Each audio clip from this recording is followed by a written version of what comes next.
Hey, thanks for joining me. We are looking at Brian Azzarelo and Lee Bermejo, their book Joker. I have to shout out my buddy who I met through the channel, Latik Curry. He hooked me up with this book, this one, and um, this guy right here. I did this one recently. The same creative team, Azzarello and Bermejo, Batman Damned. Spread it out into like 3 videos because it's a thick book. And, excuse me, I was blown away by this thing. For me to spread out into 3 videos, you know, to go over all the crazy, awesome stuff that went on in this thing. It was nothing like I had expected. I didn't know what I was expecting, but I was just like blown away. I talk often how I'm not a huge DC guy, but I do like most of the characters, but I don't know a lot of the back lore of a lot of them. So, you know, getting to see how this thing kind of played out with the characters, kind of alternate versions of a lot of these DC characters. I absolutely loved this thing. And towards the end, the final confrontation between Batman and Joker, he pointed out to me, like, there's this scene here where Batman and Joker are having their big final fight. And there's a guy here that Joker trips over. There's this body lying, like you see him right here and then right there. And so Latik hit me up. He's like, by the way, that guy is the main star of the previous book that these guys did called Joker. Have you ever read that? He said, I'm like, no, man, I haven't read it at all. He's like, I'm going to send it to you, man. And I'm like, oh, well, shit, thanks. You know, I loved this thing. This was great. The Joker book here, let's see. I want to refresh myself on when they were made. So this shows 2018. Does that sound right? For the Batman Damned. And this one came earlier. So when was this guy made?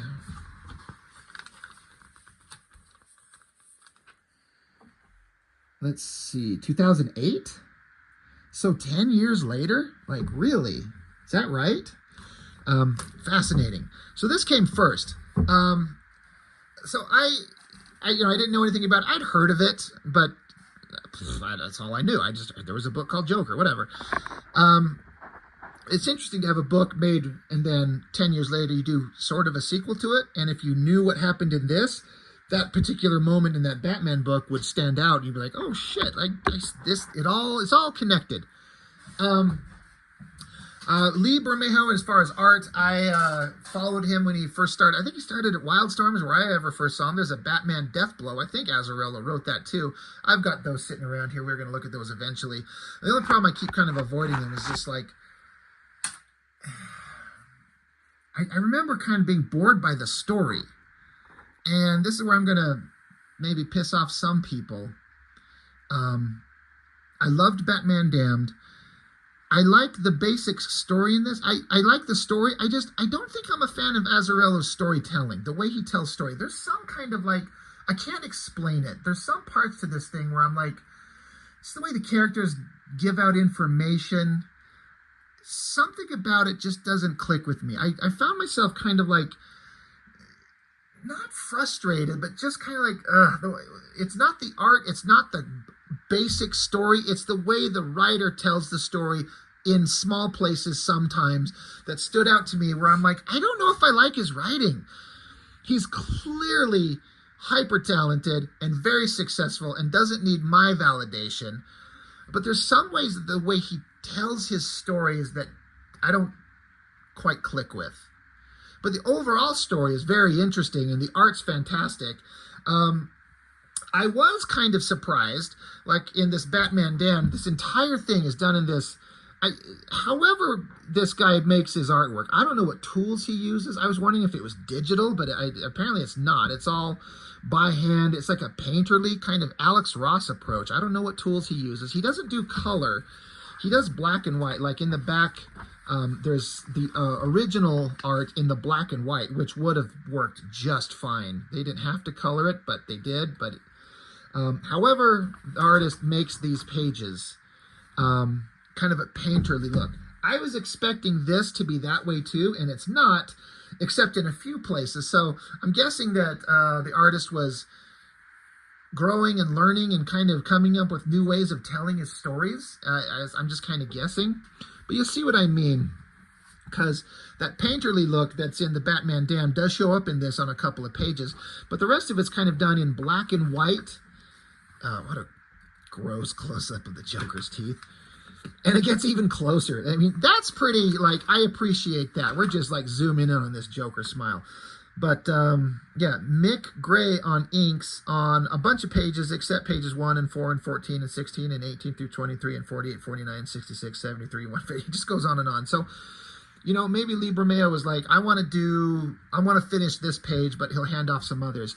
And the art is the style that I remember seeing that he would do to start out his comics when he first got into the industry, where it's, is it photo traced? I don't care if it is, but it's so accurate. My God, is it detailed. I'm like, how do you do this? And then I don't know how he draws these figures. He's got this very, very realistic style and a very angular way of rendering shadows and textures. He doesn't do cross-hatching lines anywhere, which is a nice kind of change of pace from a lot of the stuff that you'd see elsewhere. But it's this very angular, kind of more traditional comic book work. If you see this and compare it to the stuff, let's try to find something comparable.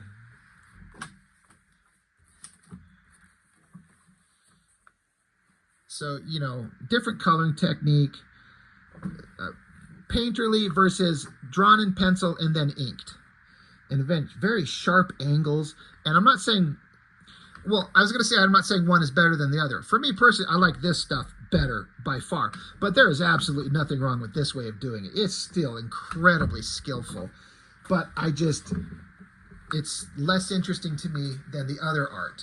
And so that was another thing that kind of threw me off. I was like, oh, I guess I was expecting the same kind of artwork, but it's not. But it's starting out, these guys are basically saying, hey, he's getting out of jail. Someone's got to go pick him up. And so this guy, he'll go do it. Johnny Frost, I think is his name. I'll go pick him up. And so the story is basically a story of the Joker seen from the perspective of his like top henchmen. And these real world takes on the Joker, the Joker will kill anyone, anytime, anywhere. So you have to wonder, like, what kind of nutball is going to, you know, hitch a ride on the Joker train? Because, you know, he'll cut your face off if it just hits him up and just makes him want to do that. I was also reading somewhere that there was a Suicide Squad movie, I think it was, and this guy, somebody played this character like in the background of some scenes. I need to go look that up. That would be actually kind of interesting if that's true. But they're like, Joker's being released from Arkham. Somebody's got to go pick him up. No one wants to go pick up the Joker, but this guy's like, I'll do it. Fuck you, all bunch of chicken dicks. I'll do it. So he's waiting out front. Out comes the Joker, you know, foggy mist. And there he is. And this is kind of getting into that painterly style. It's kind of like that, this shot and that panel. So, you know, it's great stuff. It borders on so realistic, it could start becoming a little bit stiff and stale. There's some artists like Alex Ross, for example, who make that realistic stuff but somehow keep it visually interesting. And other artists, I did that Vampirella book with art by Mike Mayhew. It's so hyper-realistic art, but it is so god-awful boring. Just the worst. So there's a balance, and I think Bermejo definitely leans on the side of more interesting than stiff and boring, but it rides that line sometimes, for me personally. But out comes the Joker. Great drawings on the folds. Like, does he reference this stuff, or has he drawn this stuff in sketchbooks so much he can draw it on his own? I would love to know this guy's process. But the Joker's out. He flips the bird to Gotham, or rather, well, it's Gotham City, but Arkham Asylum. It's funny that they intentionally crop it so you can't see his middle finger, as if this is going to offend our sensibilities. Can't show a middle finger. It's kind of stupid. But then Joker's like, well, who are you? He's like, Monty sent me. He says, my name's Johnny Frost. So the Joker just kind of looks at him. And I guess there's another car off in the distance that's watching them. Who's going to let the Joker go and not keep tabs on him? So he's like, hey, you got a gun? He's like, yes, sir, I do. He's like, give me the gun. So they take the gun, jump in their own car, and they're like, yeah, there's like, yeah, see that car there? The men in that car have guns too. So Frost is like, do you know who they are? He's like, thugs, certainly. Cops, maybe. You are here to pick me up. Well, they're like, well, they're here to put me down. Open your trunk.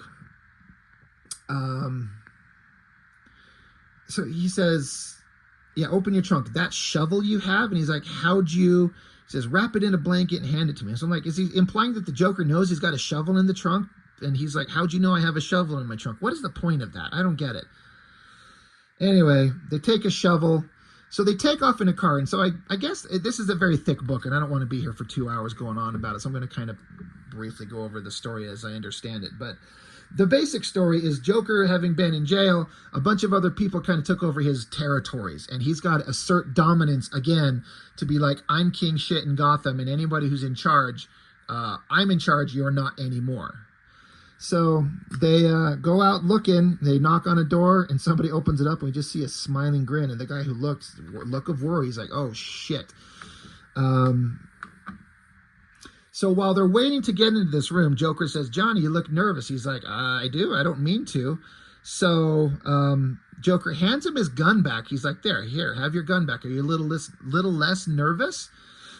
So Joker says, a little bit of advice. Don't ever apologize to no one for the way you look. It's a great shot. But then they get to go in this room, and this is Killer Croc. And I don't read a lot of DC comics, but I've seen a lot of versions of Killer Croc. And sometimes he looks like a freaking alligator, and sometimes he's just a big thug bad guy. So I don't know what version of him he's supposed to be, but this is this an Elseworlds tale? It's out of continuity, I guess, obviously. So you can make him whatever you want. But, Croc's in here. He's in this meat plant. He's sitting around with his thug homies, and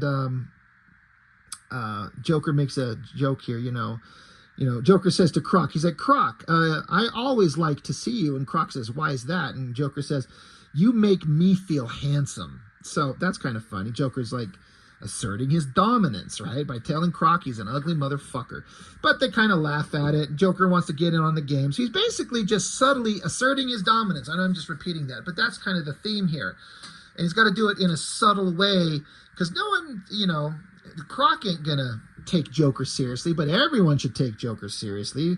They think there's going to be some tension, but it's all fine. They, mutual respect. There's hugs all around. So a little bit more of that painterly style going on in here. But again, the whole story is basically told through the perspective of just Johnny Frost watching Joker and being like a dedicated, like right-hand man. But it's not going to end well for anybody. So they end up in different bars, talking to different people, doing some shots, hot girls everywhere. Of course, we're in a strip club. Then you get this girl. And I was trying to, this is clearly Harley Quinn. Like, she's got the outfit, the blonde hair, in kind of a similar Harley Quinn kind of style. Joker's kind of got his eyes on her, so that makes sense. We're making that connection. Excuse me. So she gets up on stage and she's taking it all off. And, naughty. There she is. She puts on the outfit. Like, she's putting on the Harley Quinn outfit on stage. That's, it's kind of the opposite. I go to a strip club. I want to watch girls take shit off. But I guess if some girl got out there and dressed up as Harley Quinn for a minute, I'd still be kind of okay with it. But, so Harley's in the story, at least on some level. But it's an interesting artistic take here where it's like the vision's getting blurry, I'm guessing because he's getting drunk and wasted. But Joker was talking with this other guy and takes this guy into the back room. Joker's, again, trying to take over everything again, and by demonstrating what a messed up kind of monster he is. So this guy that Joker went into the back room with comes out, and he's skinned alive, I guess. Joker skinned him somehow, and it smacks him on his ass. And he's like, yeah, everybody, remember who's in charge. Remember who I am. I am the Joker, and don't get in my way. And the guy is, I don't know if he's dead. I don't know. That is not really implied. But Joker saying, in my city, my sandbox, mine, Gotham belongs to me. So who here wants to help me take it back? And old Johnny, he's like, I do. I sure do. He's on board. He's like, I'm with this guy all the way. So Joker's pretty evil, messed up guy. And then it gets into a side plot with Two-Face, who's, I guess, kind of the big guy in charge. And so it's going to kind of be a confrontation building between Two-Face and Joker. Which, like, that makes sense. That's who I would put. Like, what is the Penguin going to be? Anybody who's in charge? I haven't seen the new Penguin TV show. Everyone says it's amazing. So maybe, you know, if I see that version of it, I could take that character a little bit more seriously. And Joker just being the fucked up kind of like bad influence kind of partner that you could have, except you don't dare say no to him. He's like trying to get Johnny to take some pills. And Johnny's like, I can't take pills. And Joker's like, no, come on. He basically forces them on him. Like, what do you tell the Joker no? Because again, he'll cut you open. So you have to kind of do what he says, and that's how you end up all fucked up. But yeah, Johnny's doing his thing.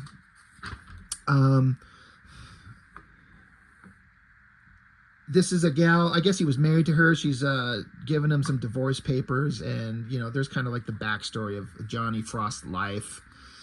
Look at this shot of this car, this extreme perspective, and this bumper coming right towards us and going into the distance. I really want to know how this guy draws. Like, how does he compose his shots? How does he get them so realistic? It feels like there's a lot of photo referencing, and how does he pencil it? And then what does his pencils look like when he hands it off to an inker? This is such sharp, angular shapes. It's unlike anything I've ever seen from any other comic artist. It's such jagged shapes. It's such an interesting approach. But, you know, back with Johnny, he's back with the Joker. They're just doing evil, villainous shit. That's a great shot there. I guess we run into, this is a version of, this universe's version of the I almost said the Joker, the Penguin. And they have some conversation. He almost kind of looks like the Colin Farrell version. Like, it almost looks like it, but this is from 2008, so I can see them taking this version. I wonder if that's been discussed anywhere. This version of the Penguin kind of looks like the Colin Farrell version. I wonder if that had any kind of influence. But they're getting Penguin involved. They're flexing on him, obviously. Joker's like, hey, I'm in charge. You know, don't fuck with me. I guess, what did they do to make him puke? Probably just scared the shit out of him. But, you know, Johnny Frost, you get into his personal life. There's a guy, I think this guy's supposed to be he's a cop that's kind of checking up on him, but everyone's corrupt in this town. So there's some words back and forth. All really great shots, great shadows. But yeah, we keep going. You know, the time keeps passing. Joker's still driving around with Johnny Frost, and let's see. Yeah, Johnny's saying something to Joker's like, hey, we're probably walking into a setup. And Joker says, I don't mind you saying that, Johnny. Sometimes I need to hear the obvious. But now is not one of those times, though. So Joker says, look out the window, Johnny. Tell me what you see. So we see a shot up into the city, you know, and Johnny says, I see lights. And Joker's like, lights? Those lights, they're just pinpricks in the dark. He's out there. You know that, Johnny? Right on the other side of the window. Like, everything they're doing, they know that Batman's out there somewhere. So, you know, keep that in mind forever. I was wondering if we could actually, it could almost be like a bat cape right there. It probably is part of a gargoyle. Anyway. But more Joker just going on to other places. Steps into this room where a bunch of more criminals are at. They're having a big old feast. Joker shows up and they're like, hey, have a seat. Like, Joker shows up. You don't start some shit unless you start shooting immediately and we're all going to die. But, you know, how scary he is. So they let him sit down and they start negotiating back and forth about, well, who's going to be in control of what? So they're talking about who's going to have their cut of what, and Joker's just scary. He's intimidating, blows this guy away. It's like they come to an agreement, We're like, that's very generous, we're gonna work out a deal. And they're leaving, and they're like, Joker's like, you know what? Hold on, I gotta go back in. I forgot to do something. So he goes back in and just shoots the guy dead, the guy in charge. So now all the thugs that are with this guy, now maybe he's got to go with the Joker. He's just insane. And he does this thing where he ran out of bullets, and then he puts the gun barrel in his own mouth and pulls the trigger. Johnny's thinking, I don't know what he was thinking, or even if he was. Joker, I was learning, wasn't about thinking, but all about doing. So it just shows the violence that happens in the wake of Joker coming back. He's just killing people. There's violence and murder and death everywhere. People are being hung, shot on the shitter, dead in the back alleyways. Gotham's a hellhole. Why would anybody live there? We get back involved with Killer Croc again. Croc ain't no one to mess with, hanging Johnny up on the pole there. But Johnny was supposed to be somewhere. So then we get Joker, and I don't know if this is supposed to be... Is it Harley with him, or just some girl? But, Joker says, you're late. And Croc says, that a problem? And Joker says, no, not at all. I just got here myself. I thought I kept you waiting. But I'm like, man, anytime Joker is giving you any kind of shit like that, it's not going to be good. God, see, look at the white. I just feel like that's the Penguin from the TV series in a way. But it just kind of keeps going with Joker just running into everybody and working up his plans to, become king of Gotham, the lord of the underworld, using people, manipulating people, intimidating people. And Johnny Frost just going along for the ride, seeing how crazy everything it is. But they're like, we gotta get a call with Two-Face. And here he is in his own place. He gets a call. Great artwork right here. But Two-Face won't take a call from the Joker. So that's pissing him off. Joker doesn't like when people, flexing on him. So he's having a little rage fit. That's pretty awesome.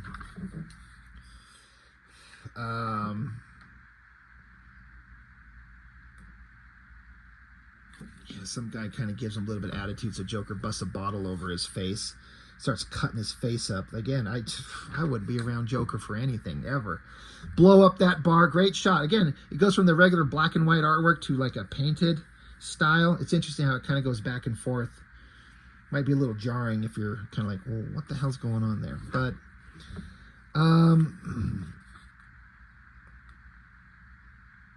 so I'm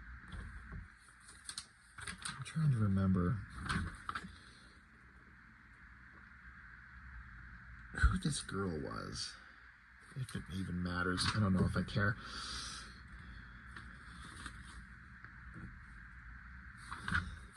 But yeah, so Johnny Frost ends up talking to Two-Face. And that's a pretty gruesome kind of way of rendering his face. It works. But it's all kind of coming to a head. And Johnny Frost is kind of doubting his choices to hang out with the Joker. Johnny Frost shows up and Joker's here. Joker says, you're late. And so Johnny Frost says, that a problem? So Joker kicks him straight in the balls. And Joker says, Johnny, I don't have any problems. None at all. None at all. Unless you're saying that you're the problem. And puts a gun to his head. He's like, no, Joker. And he says, I was just kidding. And Joker goes, oh, well then so was I. So what a psychotic monster. But again, he's asserting dominance here, showing like, you dare have an attitude with me? I'll shoot you right now. Then we get this comic world's version of the Riddler, which I thought was interesting. He shows up in a couple like pimp-ass BMWs, and he comes out looking like a nerdy street thug. He's crippled. Like, he can't walk straight. He's got a cane. I'm like, that's a really interesting take. I don't know if it's the best version of the Riddler, but it's not a bad one, So everyone's there, two rival gangs. Yeah, we got Harley here. They're all pointing guns. Everyone's pulling guns, knives, what have you, starting some shit. But this version of Riddler, just like a punk thug gangster. That's really interesting. But yeah, Riddler provides something to Joker. They're all working towards something. These cars look so damn good.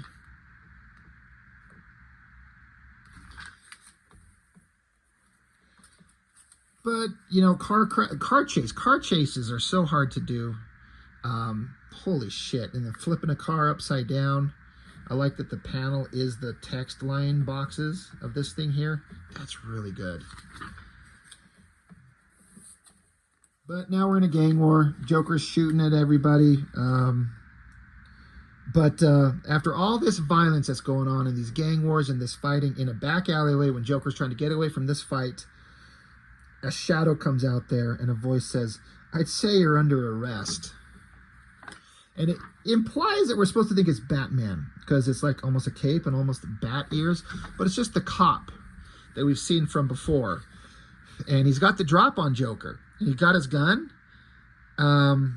He says, "I tell you, you were under arrest if you were." But then, boom, the Joker, he got shot. Wait, no, he didn't. The cop got shot because Johnny Frost showed up in the background and took care of his buddy, the Joker, shot the cop, saved the Joker's life, kind of passes out in his arms like Johnny Frost is all in, you know. He's there giving up everything for the Joker. So more torture. That's pretty horrific. Sending a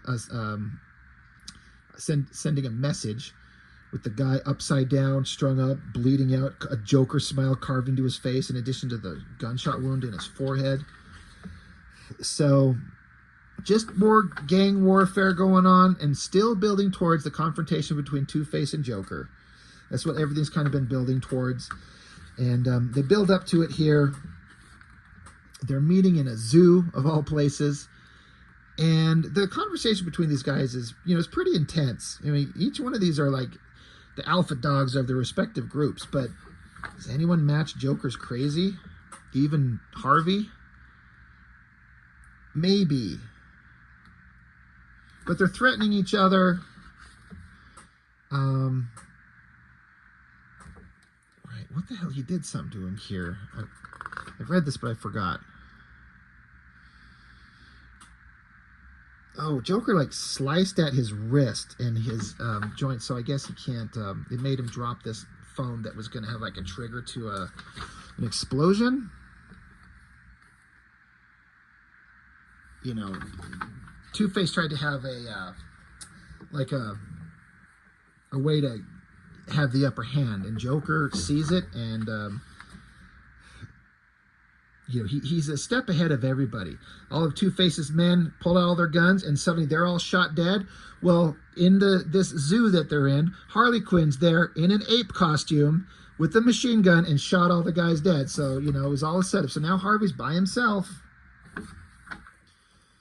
And, God, they're just fighting, beating each other up. I'm looking at this great art of this face here. That's creepy stuff.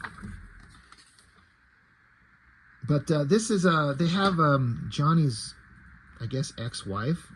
You know, she's there. That was part of, like, the bargaining chips that they had going on.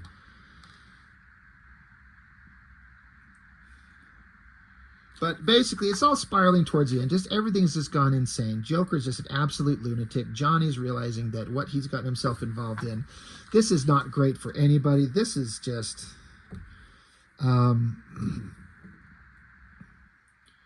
know, Joker here, he's talking with Johnny, and Johnny says that he's sorry. And Joker says, "Did I tell you to never apologize?" He's like, "Yeah." Joker says, "Then don't." Johnny says, "Then you don't get it, Joker. I am sorry. I can't." And Joker says, "I can't think of any worse way to die. I know all of the bad ways inside and out. My friend Johnny, what I hate more than everything is apologies." So yeah, Joker doesn't want to hear apologies from anybody. You get the bat signal in the sky, and now we get to see Batman. Like, Harvey Two-Face has called Batman and is like, "Look, you gotta help me, and because Joker's gonna take me out, you've got to stop the Joker. He's just going too far. He's gonna kill me." So Harvey's like asking Batman for help. That's pretty intense. I guess is this supposed to be Harley still? Batman gets in there. It's all just basically, we're getting to the end of it, where there's the final confrontation where Batman is, making his presence known. He's finally stepping in to stop this gang war. I don't know what's taken Batman so long to get involved. Bad guys are all strung up, and they're like, we heard a growl. I don't know. There's bats in the sky. We got to run. We got to get out of here. They take off. There's fire. Joker's going to burn shit down. They end up on this bridge. And this is where it kind of ends on that Batman Damned book in a way, where Joker's up here. And then he just, Johnny Frost starts laughing and Joker cracks him. He's like, stop laughing. And now Joker's finally kind of just lost it with this guy. He's like, you disgust me. You have no charm at all. Just obviousness. Dumb, dull, disappointing. So Joker's had enough of Johnny Frost. Johnny Frost has lost his mind at this point.